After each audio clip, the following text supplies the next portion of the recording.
From the East Coast to the West Coast and from all around the world, thrill seekers of all ages are drawn to America's roller coaster, Cedar Point.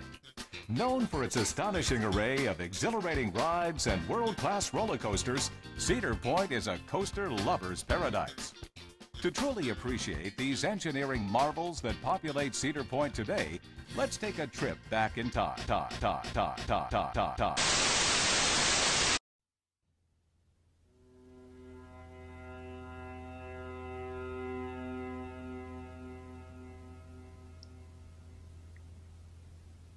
The Belly of the Beast is a long-defunct roller coaster that ran for roughly 15 months between the spring of 1987 and the summer of 1988 in Peppermint Park right outside of Houston. It was the park's biggest attraction at the time, and it seemed that even on the slowest of days, it had wait times unlike any other ride in the park. The ride's popularity stayed fairly stagnant until about halfway through its lifespan.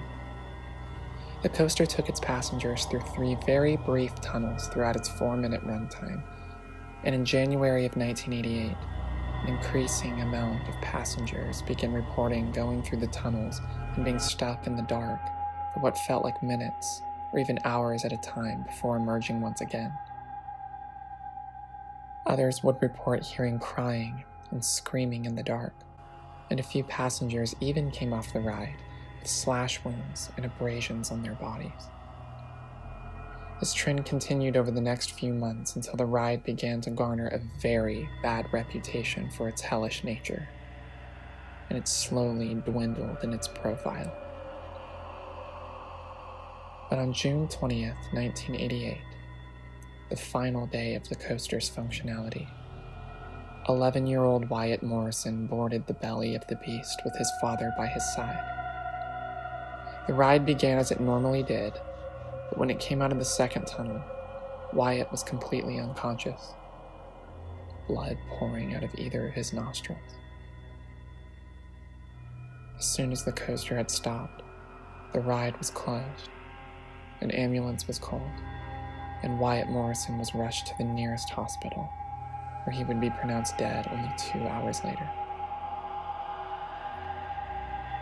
Cause of death: massive aortic aneurysm.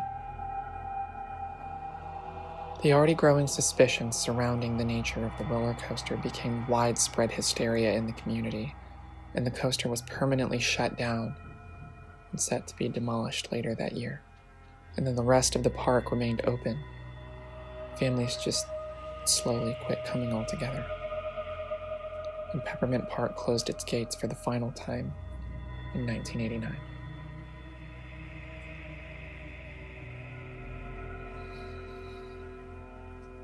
Funnily enough, one of my good friends from high school was on that demolition team.